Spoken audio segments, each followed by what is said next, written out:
Hello guys, in this video I'm going to show you how to install Python on your Windows operating system. So basically I was following this documentation to install this one, and I'm going to share again how to do it on your Windows OS. So basically first click this download button, and after clicking you will get your downloaded file. So and go to this download folder.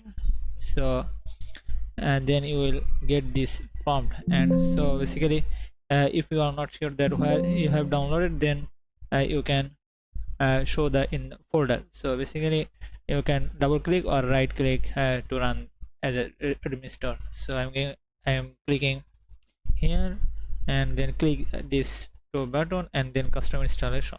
So if you are not sure why you have done this too, so basically you can follow this documentation. I will provide the link in the video description as well.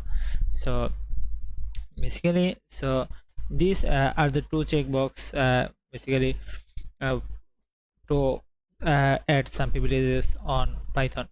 So here is these two lines, and so this enables our first checkbox, access the Python launcher application, and second one is enables user launch Python from the command line.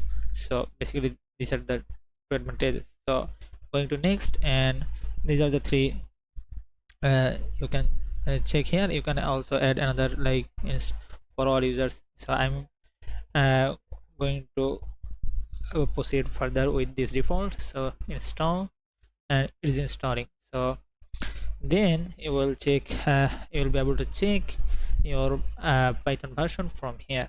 So it is installing. Then we will check our Python version with the command line python dash dash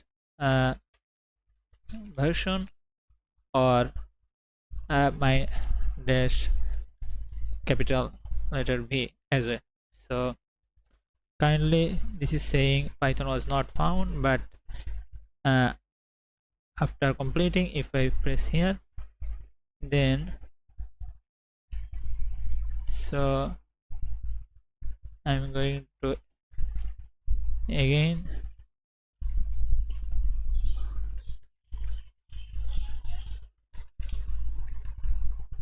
so here is showing. So I am basically from PowerShell again.